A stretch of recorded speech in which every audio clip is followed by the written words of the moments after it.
Revenge isn't a screaming match in a packed courtroom.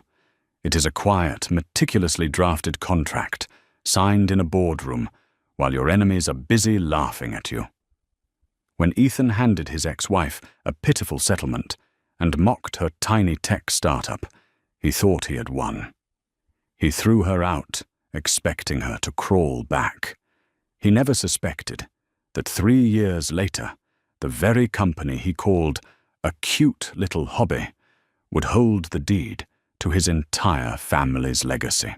The rain lashed against the floor-to-ceiling windows of the downtown Boston law firm, a fittingly bleak backdrop for the death of a 5-year marriage.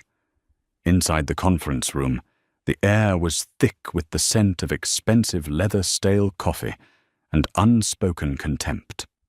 Nora Hayes sat rigid in a high-backed ergonomic chair, her hands folded tightly in her lap to hide their slight trembling.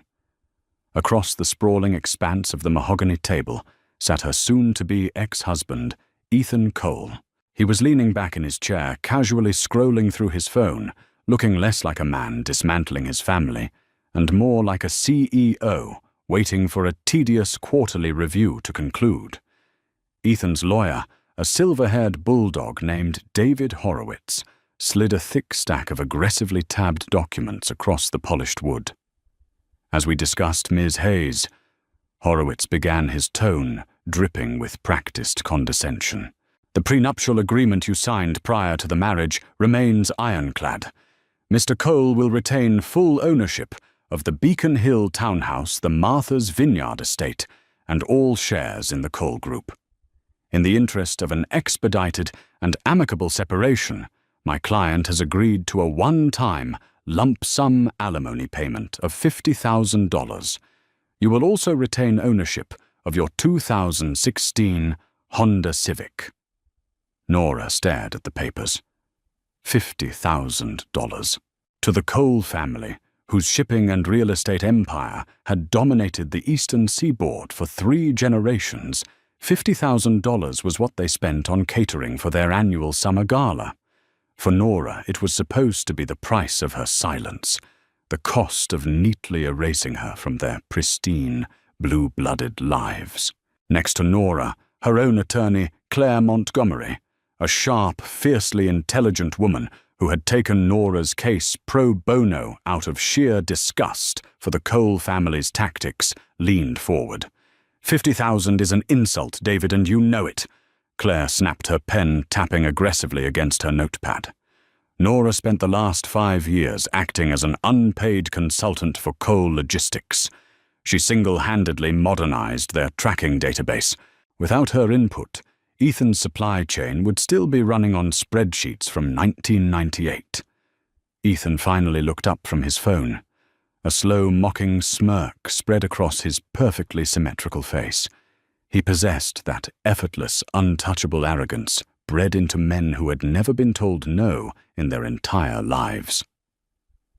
"Let's not rewrite history, Claire," Ethan said, his voice smooth and laced with amusement.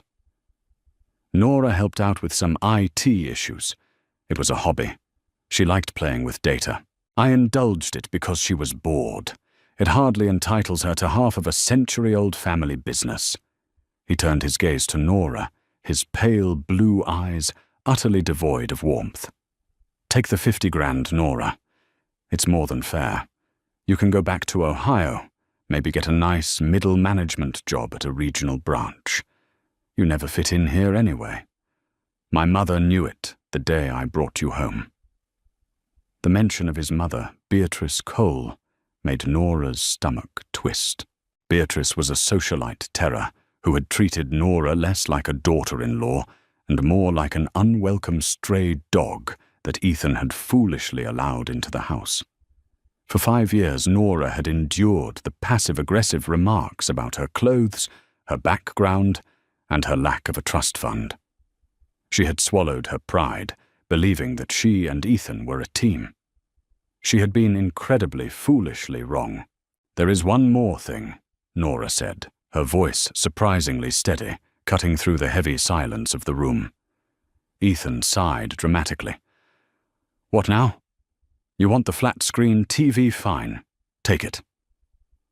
I want full undivided intellectual property rights to the predictive logistics algorithm I've been developing for the past 18 months. Nora stated, locking eyes with her ex-husband. The one I ran on my personal servers. Ethan blinked, momentarily confused, before a short, harsh laugh escaped his lips. He looked at his lawyer. She means that little startup idea of hers, the weather tracking app for boats. It is a predictive machine learning framework for global supply chains, Nora corrected quietly. Right. The cute little algorithm, Ethan mocked, shaking his head. He waved a dismissive hand at his lawyer. Give it to her, David. Put it in writing. She keeps 100% of her little tech startup. God knows she'll need a hobby when she's living in a studio apartment. David Horowitz rapidly typed an addendum, printed the revised page, and slid it over. Claire read it carefully, her brow furrowed, before nodding at Nora. With a steady hand, Nora signed her name on the dotted line. The sound of the pen scratching against the paper echoed like a gavel striking a sound block. It was done. She was divorced. She was essentially broke. But she had the code. As Nora stood up and gathered her coat, Ethan didn't even bother to stand. Good luck, Nora. Let me know when your little app hits 100 downloads. I'll buy you a coffee to celebrate. Nora didn't reply. She walked out of the glass-paneled conference room, down the marble hallway, and stepped into the elevator. When the doors finally closed, shutting out the world of the coal elite, she leaned her head against the cool metal wall and closed her eyes. She wasn't going to cry. She had shed her last tear for Ethan Cole months ago when she discovered his string of affairs with women who looked exactly like the models in his mother's vintage fashion magazines. That afternoon, Nora moved her few remaining possessions into a cramped, drafty third-floor walk-up in Somerville. The apartment smelled faintly of old garlic and wet dog, the radiator clanked aggressively, and the view from the single window was a brick wall.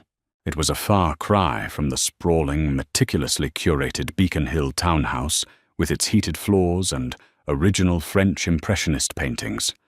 Nora unpacked her single suitcase, set her coffee maker on the stained Formica counter, and placed her laptop on the wobbly wooden kitchen table. The $50,000 Ethan had given her wouldn't last long, not in the greater Boston area, and certainly not with the server costs she was about to incur. She opened the laptop. The glow of the screen illuminated her tired but intensely focused face. She opened a terminal window and stared at the directory. The folder was simply named Project_Apex. Ethan thought she was playing with a weather app. He had fundamentally misunderstood what she was building, just as he had fundamentally misunderstood her. Nora wasn't just a former data analyst.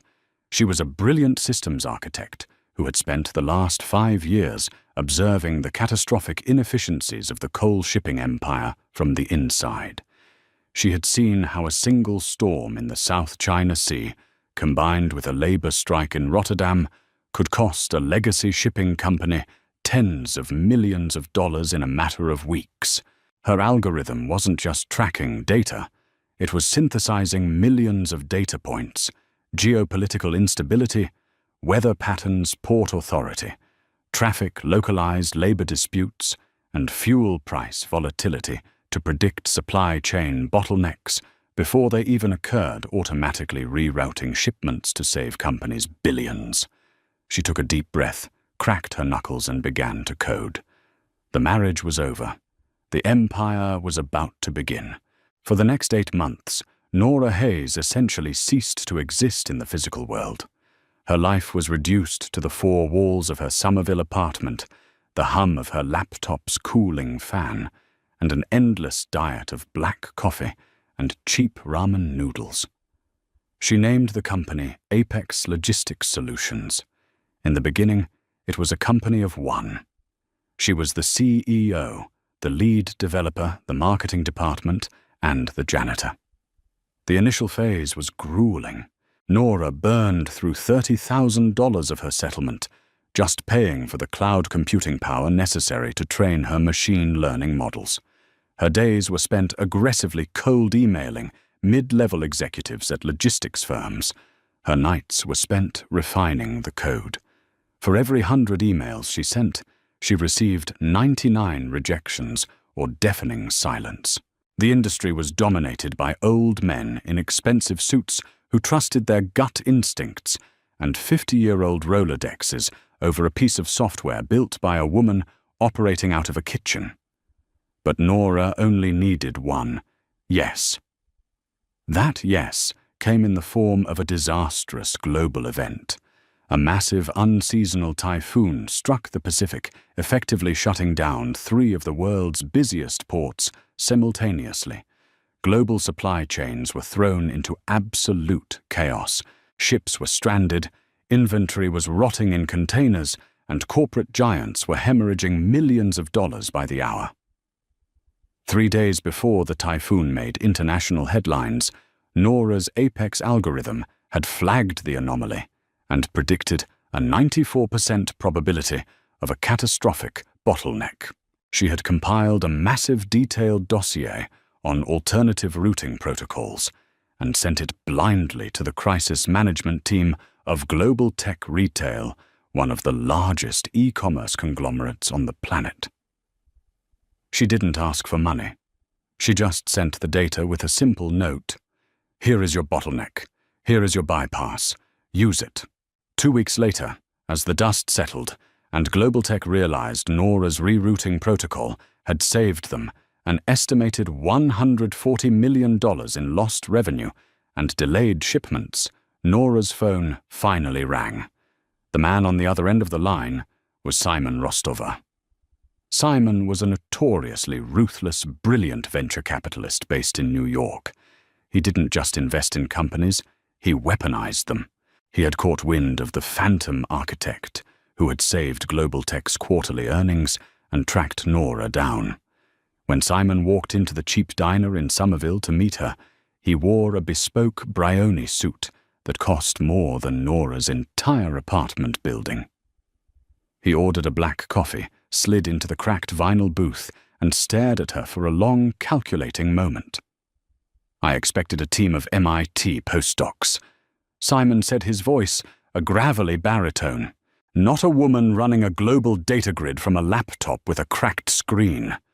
The screen is cracked, Mr. Rostover, but the code is flawless, Nora replied, unfazed. She opened the laptop and turned it toward him. You've seen what it did for Global Tech. That was just a localized stress test. If integrated fully, Apex can predict and reroute global supply friction with a 92% accuracy rate. It makes traditional logistics managers entirely obsolete. Simon watched the live data streams cascading across the screen, his eyes cold and sharp as obsidian widened fractionally. He was a man who understood leverage, and he saw immediately that Nora had built the holy grail of global trade. How much? Simon asked, leaning back. $10 million for a 12% stake, Nora said, without missing a beat. And you will act as the public face of the board. I don't want my name in the press. I don't want Forbes profiles. I want absolute stealth. Apex operates under a network of NDAs and holding companies. To the public, you are the money and the mouth. I am the ghost in the machine. Simon smiled a slow, predatory grin. I like ghosts. They're very hard to kill. You have a deal, Ms. Hayes. While Nora was quietly laying the foundation of a technological juggernaut, Ethan Cole was loudly parading his supposed triumphs across the Boston social scene. Following his father's retirement, Ethan had been crowned CEO of the Cole Group. Drunk on his own ego and eager to step out of his father's shadow, Ethan decided that traditional shipping and real estate weren't glamorous enough. He wanted a legacy. He wanted a monument. He launched the Harbor Point Initiative, an astronomically ambitious $500 million luxury commercial and residential waterfront development. It was designed to be the crown jewel of Boston, featuring glass towers, private yacht slips, and high-end retail spaces. To fund his vanity project, Ethan did exactly what his father had always warned him against. He over-leveraged the family's legacy assets. He took out massive high-interest loans, using the coal shipping fleet and their historical real estate holdings as collateral. Beatrice Cole, his mother, cheered him on, hosting lavish galas to celebrate the groundbreaking parading Ethan around as the visionary savior of Boston's skyline. Ethan was frequently photographed on the red carpet with his new girlfriend Chloe, a 22-year-old social media influencer who cared more about the lighting of her selfies than she did about Ethan. Ethan was flying high, completely blinded by his own hubris. He ignored the subtle shifts in the economic winds. He ignored the rising cost of raw materials. He ignored the fact that commercial real estate was beginning to show cracks. Over the next 2 years, the trajectories of the ex-spouses moved in diametrically opposite directions, separated by a thick veil of secrecy. Apex Logistics Solutions didn't just grow, it exploded. With Simon's capital and aggressive networking, Nora's software became the invisible backbone of the world's largest corporations. Apex was quietly licensed by pharmaceutical giants, international automotive manufacturers, and heavy machinery exporters. By her second year, Apex had reached unicorn status, valued at over $1.2 billion. Nora had moved out of Somerville and into a stunning minimalist penthouse overlooking the Charles River. She wore tailored, understated designer clothes, not to show off, but because she liked the armor they provided. Yet she remained true to her deal with Simon. Her name was buried deep within corporate filings of a holding company named Ironclad Ventures. To the outside world, she was a ghost. But ghosts see everything. And Nora's algorithm, which tracked every major financial and supply chain movement on the globe, was currently tracking a massive, impending catastrophe forming directly over the Cole Group. The financial noose did not drop around Ethan Cole's neck all at once. It tightened slowly, degree by agonizing degree. 2.5 years after the divorce, the macroeconomic environment violently shifted. Inflation spiked, causing the Federal Reserve to aggressively hike interest rates. Almost overnight, the era of cheap money vanished. For Ethan's Harbor Point initiative, this was a death sentence. Construction costs ballooned by 40% due to supply chain disruptions, ironically, the exact type of disruptions Nora's software was designed to navigate. The high-end retail tenants Ethan had banked on signing pre-leases began backing out as a recession loomed. Suddenly, Ethan was bleeding millions of dollars a month just to service the interest on his massive loans. The traditional banks panicked and refused to extend his credit lines. Desperate sweating and facing the collapse of his family's century-old empire, Ethan turned to the dark side of finance, predatory private equity. He signed a massive mezzanine debt agreement with Crestview Financial, a notoriously aggressive firm known for loan-to-own strategies. They gave Ethan the $150 million lifeline he needed to finish the project, but the terms were draconian. The loan had a staggering 18% interest rate, and the collateral was everything: the entire Cole Group, the historic shipping fleet, the Beacon Hill townhouse, and even the Martha's Vineyard estate. If Ethan missed a single quarterly payment, Crestview had the right to seize all underlying assets and liquidate them. Ethan, blinded by desperation and pride, signed the papers.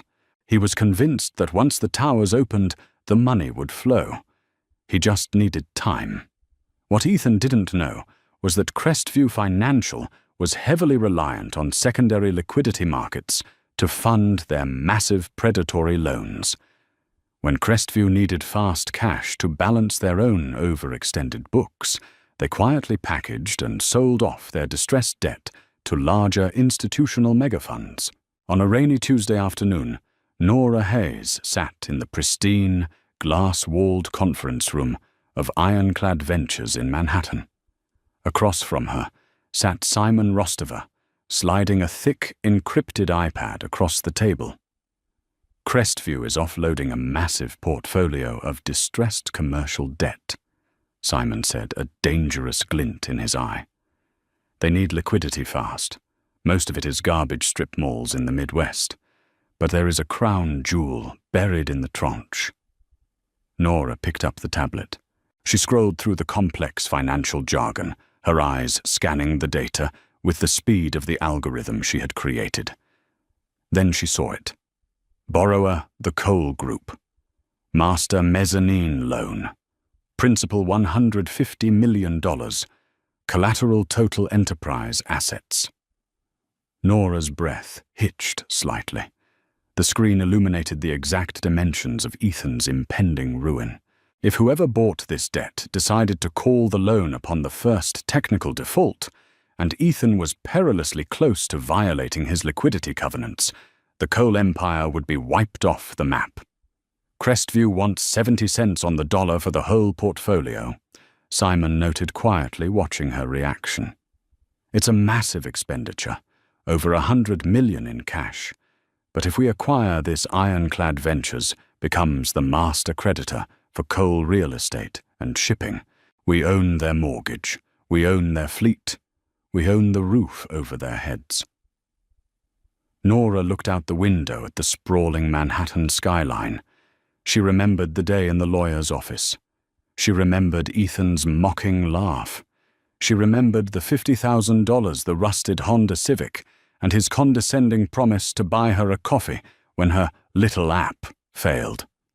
She remembered Beatrice Cole's cold, triumphant sneer as Nora had packed her bags. Nora turned back to Simon. Her expression was completely unreadable, a mask of pure crystalline ice. "Buy it," Nora commanded. "Buy the entire tranche through our strictest blind trust. Bury the acquisition behind 3 layers of shell companies. I want the debt, Simon. I want it all." Simon smiled. "Consider it done, boss." 3 weeks later, the Boston Heritage Foundation hosted its annual winter gala at the Museum of Fine Arts. It was the premier event of the season, a gathering of the city's oldest money and newest power players. Ethan Cole was there, sweating through his bespoke tuxedo. He was desperate. Harbor Point was officially stalled, the construction cranes standing silent against the Boston skyline. He was frantically working the room, trying to project strength and confidence while secretly begging for bridge loans from anyone who would listen. His young girlfriend, Chloe, was entirely oblivious, busy posing for photos by the ice sculpture. Nora Hayes arrived at 9 o'clock. She did not look like the exhausted, defeated woman Ethan had discarded 3 years ago. She wore a floor-length midnight blue Tom Ford gown that fit her perfectly. Around her neck rested a simple, yet impossibly expensive diamond pendant. She exuded a quiet, terrifying aura of power, the kind of power that didn't need to shout to be heard. She walked through the grand hall, sipping a glass of vintage champagne, observing the panicked energy radiating from Ethan from across the room.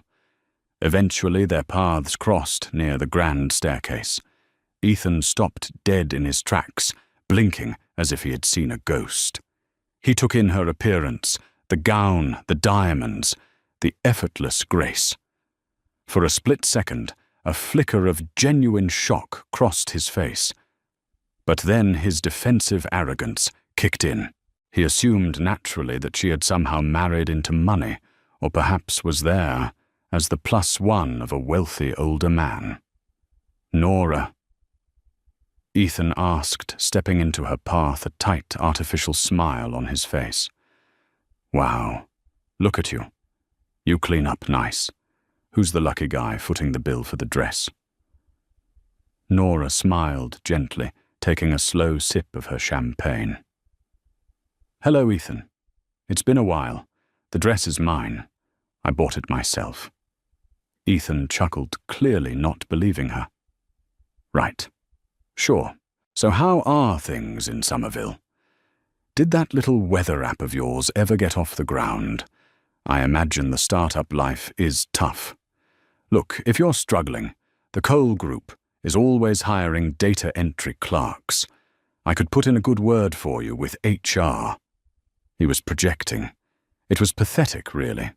A dying king trying to assert dominance over a subject who had already left the kingdom.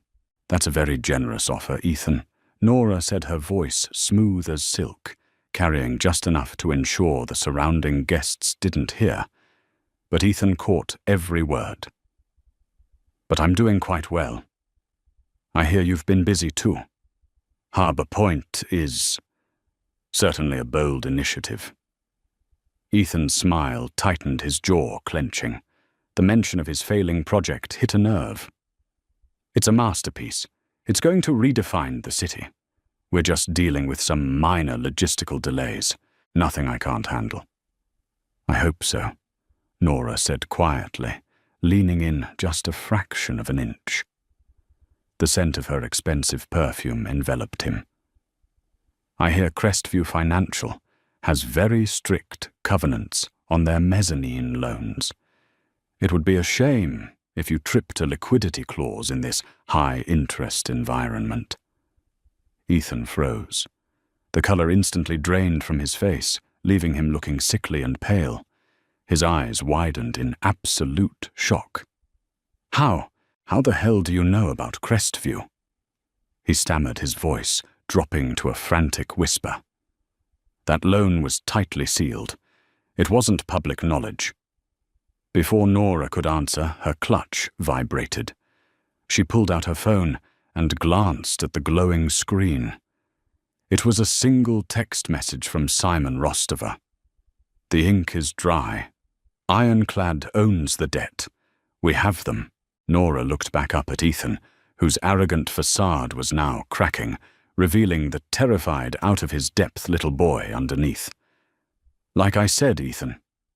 Nora whispered, her eyes locking onto his with predatory calmness. My little app tracks data. It sees where the money flows. And right now it looks like your money has stopped flowing entirely. She offered him a polite, devastatingly cold smile. Have a wonderful evening. I have a feeling the next few weeks are going to be very stressful for you. Don't forget to breathe. Nora turned and walked away, her heels clicking softly against the marble floor, leaving Ethan standing frozen amidst the laughing, oblivious elite of Boston, completely unaware that the woman he had just mocked now held the keys to his entire world. The morning after the Winter Gala, Ethan Cole woke up in his Beacon Hill townhouse with a migraine that felt like shattered glass behind his eyes. The remnants of his forced confidence had evaporated, replaced by a cold, gnawing dread. Nora's whisper echoed relentlessly in his ears. It sees where the money flows. He told himself she was bluffing. She was just a bitter ex-wife, trying to rattle him with industry rumors she had picked up at a cocktail party. But the terror wouldn't subside. He picked up his phone and dialed his CFO, a perpetually nervous man named Gregory Hirsch. Greg, what is our exact cash position regarding the Crestview mezzanine interest payment due on the 15th? Ethan demanded, skipping the pleasantries. There was a long, agonizing pause on the line. Ethan, Gregory finally said, his voice trembling. I was going to call you later today. The bridge loan from First Manhattan fell through. They pulled the term sheet at midnight. We are 72 hours away from a critical liquidity breach. If we don't wire $9.4 million by Friday at 5 p.m., we are in technical default. Ethan's stomach plummeted. Call Crestview. Ask for a 30-day forbearance. Tell them we have a new anchor tenant for Harbour Point. Lie, if you have to. I tried, Ethan, Gregory replied, sounding close to tears. I called Crestview an hour ago. They don't own our debt anymore. They sold the entire portfolio to a private equity holding firm called Ironclad Ventures. I've been trying to get someone from Ironclad on the phone all morning. They aren't returning calls. Ethan, they aren't negotiating. They're waiting. Panic, pure and unadulterated, finally seized Ethan. He spent the next 3 days in a manic frenzy, liquidating minor stocks, attempting to sell his vintage Porsche collection, and begging old family friends for emergency capital. But word had already spread through the insular Boston elite. The Cole Group was toxic. Nobody wanted to catch a falling knife. Friday at 5 p.m. came and went. The wire transfer was not sent. On Monday morning at 8 a.m. sharp, a courier arrived at the Cole Group headquarters. He handed a thick, sealed manila envelope to the receptionist, who immediately brought it to Ethan's corner office.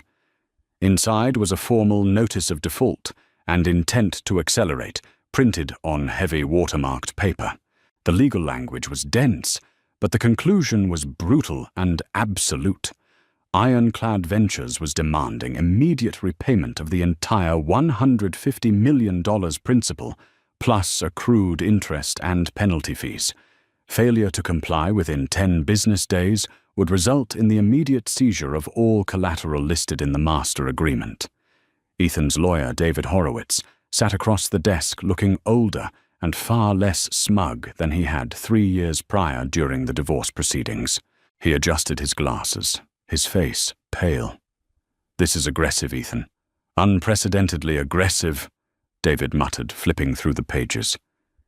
"Usually a creditor wants to restructure. They want you to finish the project so they get paid. Ironclad doesn't care about the project. This is a loan-to-own play. They want the assets. They want the shipping fleet. They want the real estate." The heavy oak doors to the office swung open, and Beatrice Cole swept in. Even at 68, she was a terrifying force of nature, dressed in a pristine Chanel suit, her posture rigid with indignation. "What is the meaning of this, Ethan?" Beatrice snapped, slamming a duplicate copy of the legal notice onto his desk. "My private banker just called me.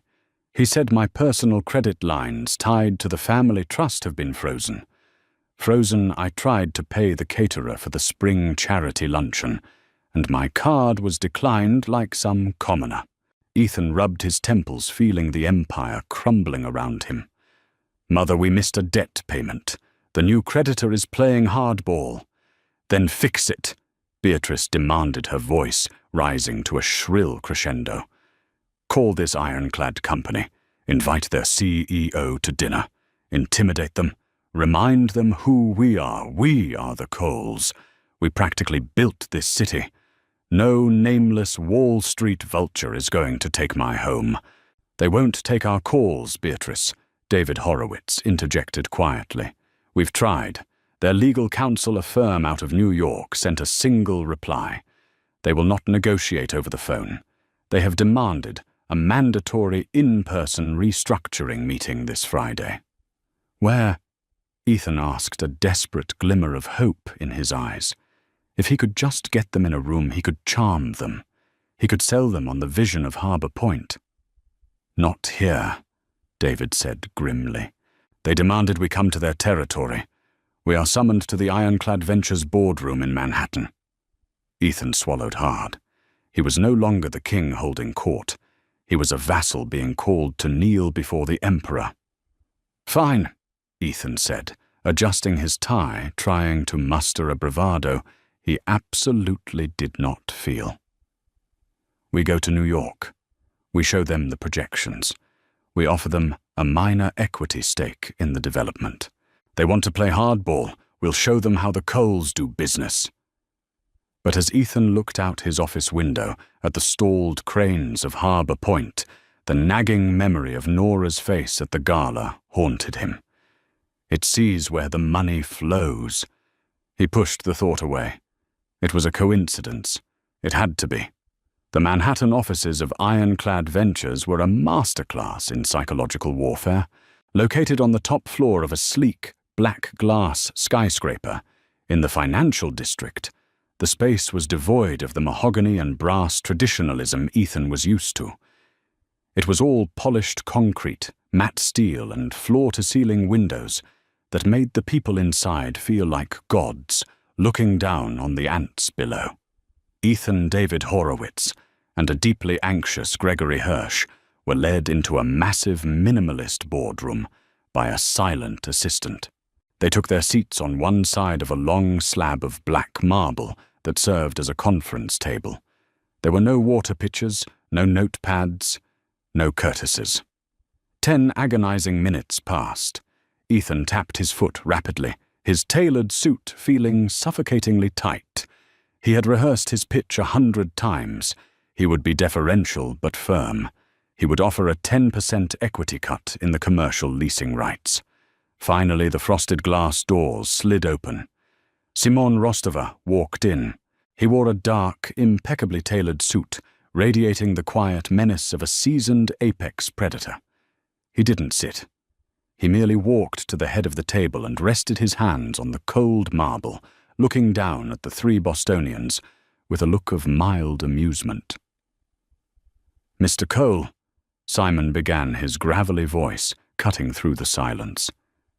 "I am Simon Rostova. I manage the capital allocation for Ironclad." Ethan stood up immediately, extending a hand, flashing his most winning, aristocratic smile. "Simon, a pleasure. I appreciate you taking the time. I know there's been a minor hiccup with the covenants, but I assure you the Cole Group is fundamentally sound. If you just look at our projected yields for—" "Sit down, Ethan." Simon interrupted. He didn't raise his voice, but the command was absolute. Ethan's smile faltered his hand, hovering awkwardly in the air, before he slowly lowered himself back into his chair. "Ironclad Ventures has zero interest in your projected yields," Simon stated coldly. "We have evaluated Harbor Point. It is a vanity project built on terrible logistics and over-leveraged debt. It is a catastrophic failure. We are not here to restructure your loan." David Horowitz leaned forward, his lawyer instincts kicking in. "Then what is the purpose of this meeting, Mr. Rostova? If you intend to execute the asset seizure, we will tie you up in bankruptcy court for a decade. Si diesto." "You could try," Simon replied, a predatory smirk playing on his lips. "But my firm employs a small army of litigators who specialize in dismantling legacy trusts. We will freeze your assets, drain your operational accounts, and force a liquidation of your family's private holdings to cover the legal fees before we even reach trial. Your mother will be evicted from Beacon Hill by the end of the month." Ethan felt the blood drain from his head. He was staring into the abyss. "What do you want?" he choked out. "You bought the debt for a reason. What's the play?" "The play," Simon said, stepping back from the table, "is complete capitulation. But I don't make the final calls. I merely execute them. The CEO of Ironclad Ventures will present you with your options." Simon gestured to the frosted glass doors. Ethan held his breath, preparing to face some ancient, ruthless Wall Street titan. He braced himself for the executioner. The doors slid open quietly. Nora Hayes walked into the room. She was dressed in a sharp, slate-grey tailored suit, holding a single, slender leather folder. Her expression was calm, composed, and utterly devoid of the warmth she had once possessed during their marriage. She walked slowly, purposefully past Simon and took the seat at the absolute head of the table. For 10 seconds the room was so silent you could hear the hum of the air conditioning. Ethan stared at her. His brain misfired. He looked from Nora to Simon and back to Nora. The arrogant, untouchable heir to the Cole fortune physically recoiled in his chair, his jaw dropping in a grotesque display of shock. David Horowitz let out a strangled, quiet gasp, his pen slipping from his fingers and clattering onto the marble. "Hello, Ethan," Nora said, her voice perfectly even echoing slightly in the cavernous room. "David. Gregory. Nora." Ethan breathed his voice, cracking like a terrified adolescent. He shook his head in violent denial. No, this is... What are you doing here? This is Ironclad." Simon, what kind of sick joke is this? No joke, Mr. Cole, Simon replied smoothly, taking a seat to Nora's right. Ms. Hayes is the founder and majority shareholder of Apex Logistics Solutions and, by extension, the sole owner of Ironclad Ventures. She is your master creditor. Ethan felt the room spinning. The walls seemed to be closing in. The woman he had discarded, the woman he had bought off with $50,000 and a used Honda Civic, the woman whose cute little hobby he had openly mocked, was sitting across from him, holding the deed to his entire existence. You, Ethan stammered, the reality finally brutally sinking in. His face flushed a dark, furious crimson. You bought my debt. You spied on me. You engineered this. I didn't engineer your incompetence, Ethan, Nora replied coldly, opening her leather folder. I didn't force you to take out a mezzanine loan at a predatory interest rate to fund a project you had no logistical understanding of. You built a house of cards. I simply bought the wind. This is illegal, Ethan shouted, slamming his hand on the table, his composure entirely shattered. This is a conflict of interest. I'll sue you. I'll take everything you have. Nora didn't flinch. She just stared at him with pitying eyes. Sue me with what money, Ethan? Nora asked softly. The question hit him like a physical blow, instantly deflating his rage. Your accounts are frozen. Your credit lines are dead. You are currently entirely dependent on my goodwill to keep your company's lights on. She slid a thick, meticulously drafted document down the length of the marble table. It stopped precisely in front of Ethan. 3 years ago, you sat across from me in a room much like this one. Nora said, her tone shifting from corporate detachment to something far more personal and chilling. You offered me a pittance to walk away quietly. Now I am extending you an offer. Ethan stared at the document, too terrified to touch it. What is it? It is a total transfer of equity, Nora stated. You will surrender 90% of the Cole Group, including the entire shipping fleet and all commercial real estate holdings, to Ironclad Ventures in exchange for debt forgiveness. I will take control of the board. You will be stripped of your title as CIO. You will have no voting rights, no executive power, and no access to company capital. Ethan looked at her, his eyes welling with humiliated tears. You're taking everything. Not everything, Nora corrected, leaning forward slightly, her eyes locking onto his. I am leaving you the Martha's Vineyard estate out of respect for your late grandfather. And I am authorizing a one-time lump sum payout to facilitate your immediate resignation. Nora paused, letting the silence stretch out, savoring the exact moment the blade pierced his ego. I am offering you $50,000, Ethan. I believe that is the going rate for an amicable separation. Ethan stared at the perfectly typed number on the stark white page. $50,000. It was a haunting, perfectly symmetrical echo of the exact amount he had thrown at Nora 3 years prior. Back then, it was meant to be an insult, a tiny crumb brushed off the table of his staggering wealth. Now it was the absolute sum total of his worth. You can't do this, Ethan whispered, his voice trembling with a mixture of terror and impotent rage. He looked wildly at Simon Rostover, then back to Nora. This is a century-old family business. My grandfather built the shipping fleet with his bare hands. You can't just swipe it with a predatory loan. Your grandfather built a formidable fleet. Nora agreed, her expression remaining entirely impassive. But you dismantled it. You leveraged his ships to build empty glass towers. You violated your loan covenants, Ethan. This isn't a hostile takeover. It is a simple foreclosure. You defaulted. I am collecting. Ethan turned frantically to his lawyer. David, do something, find a loophole. File an injunction. Claim she acted with malicious intent.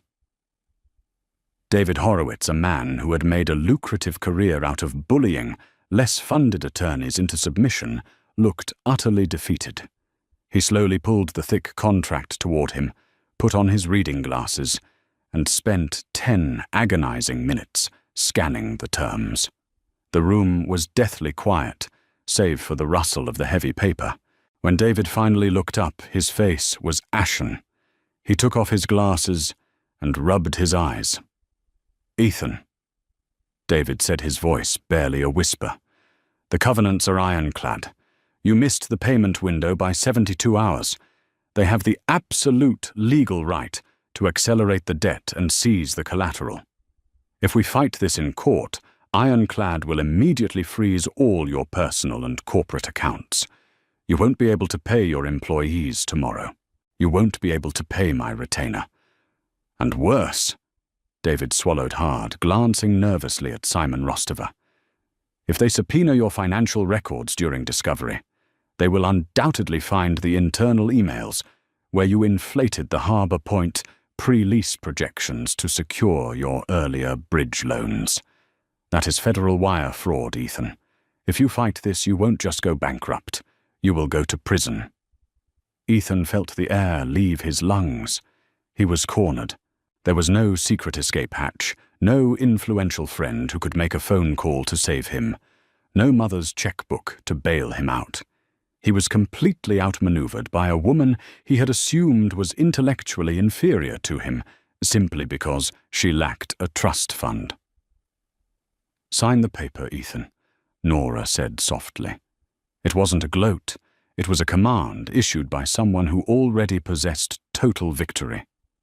"Take the 50,000. Take the vineyard house. Walk away before I decide to audit the Harbour Point accounting books myself." With a trembling hand, Ethan reached for the heavy silver pen resting beside the contract. His breathing was shallow and ragged. He looked at the signature line. The weight of his family's entire legacy rested on the tip of the pen, and he was about to sign it all away. He pressed the nib to the paper. The scratching sound it made echoed loudly in the cavernous boardroom, a perfect, devastating replay of the day Nora had signed her divorce papers. When he finished, he dropped the pen as if it had burned him. He didn't look at Nora. He simply stood up, his posture hunched, the arrogant, aristocratic aura entirely shattered, and walked out of the glass doors. The return to Boston was a nightmare. Ethan sat in the back of his chauffeured town car, a car that technically now belonged to Nora, staring blankly at the highway. When he arrived at the Beacon Hill townhouse, the reality of his capitulation fully set in. Beatrice Cole was waiting in the grand drawing room, sipping sherry and pacing the antique Persian rug. "Well," Beatrice demanded, as Ethan walked in looking like a ghost, "did you fix it? Did you put those Wall Street vultures in their place?" Ethan stood in the doorway of the room he had grown up in. He looked at the original French Impressionist paintings, the crystal chandelier, the antique silver tea sets. None of it belonged to them anymore. "We lost it, Mother," Ethan said, his voice hollow. "All of it. The company, the ships, the real estate, and this house." Beatrice froze her sherry glass, stopping halfway to her mouth. "Don't be ridiculous, Ethan. This house is protected by the family trust." "I used the trust as secondary collateral for the mezzanine loan." Ethan confessed, the shame finally overwhelming him. He sank into a velvet armchair, burying his face in his hands. "Ironclad Ventures owns it all. We have 30 days to vacate the premises."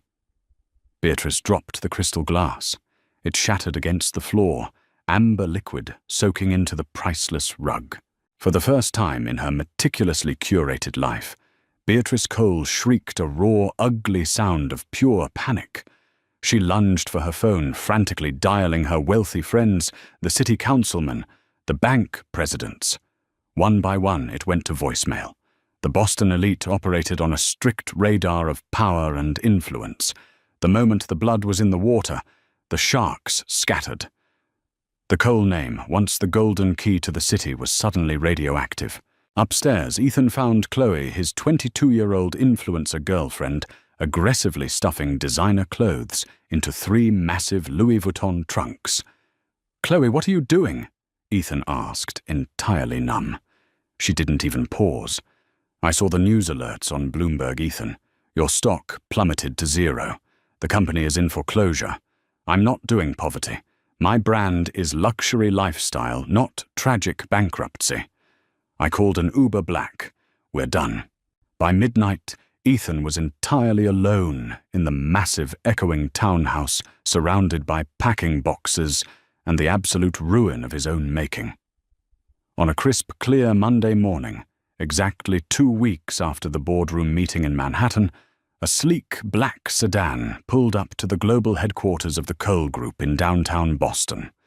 Nora Hayes stepped out. She wore a tailored ivory trench coat, her posture immaculate, her face a mask of serene focus. She walked through the revolving glass doors and stepped into the sprawling marble-floored lobby. The receptionist, a woman who had once been instructed by Beatrice Cole to explicitly ignore Nora whenever she visited, stammered and quickly stood up. Word had traveled through the corporate grapevine with terrifying speed. Everyone knew who the new owner was. "Good morning, Miss Hayes," the receptionist said, her voice shaking slightly. Welcome to the building. The executive elevator is waiting for you." Nora offered a polite professional nod. "Thank you, Sarah. Please inform all department heads that an emergency restructuring meeting will commence in the boardroom in 15 minutes. When Nora reached the top floor, she didn't walk into Ethan's old, ostentatious corner office. Instead, she went straight to the boardroom. She did not come to gloat. She came to work. Over the next 6 months, the Boston business world watched in stunned fascination as the ghost Ethan had discarded systematically dismantled and resurrected his empire. Nora's first act was to formally absorb the Cole logistics fleet into Apex Solutions. She fired Ethan's bloated executive board, a group of overpaid yes-men, and replaced them with sharp, hungry data analysts and supply chain veterans. She stripped the company of its heavy, antiquated bureaucracy and injected her Apex algorithm directly into the fleet's central nervous system. The results were instantaneous and terrifyingly efficient. Cargo ships that used to sit idle in congested ports for weeks were dynamically rerouted mid-ocean to alternative docks, saving millions in fuel and docking fees. As for the Harbor Point initiative, the vanity project that had dug Ethan's grave, Nora showed absolutely no sentimentality. She halted all construction permanently. She recognized the changing macroeconomic trends and sold the partially completed steel structures and the prime waterfront land to a massive biomedical research conglomerate at a heavy discount. It was a loss on paper, but it immediately wiped the remaining high-interest debt clean off the books. She wasn't building monuments to her own ego. She was building an indestructible machine. Within a year, the newly rebranded Ironclad Maritime was not just profitable, it was the most efficient data-driven shipping fleet on the eastern seaboard. The financial press who finally connected the dots between the elusive Apex software and the Cole acquisition dubbed Nora the architect of Boston. She was quietly courted by governors and federal trade commissioners, yet she rarely gave interviews, preferring the silence of her data grids to the noise of the public eye. Miles away from the glowing skyscrapers of Boston, a bitter, relentless wind whipped off the Atlantic Ocean, battering the cedar shingles of a sprawling aging estate on Martha's Vineyard. Ethan Cole stood on the wraparound porch, wearing a faded flannel shirt and holding a rusted wrench. The heating system in the eastern wing of the house had failed again. The roof over the guest house was leaking. The sprawling lawns, once manicured by a team of landscapers, were overgrown and wild. He had the $50,000, but $50,000 barely covered the property taxes and basic maintenance of a historic, decaying maritime estate. His mother Beatrice lived in the primary suite, refusing to leave her bed, spending her days watching daytime television and angrily lamenting the treachery of the world that had stolen her rightful place. Ethan had tried to find work.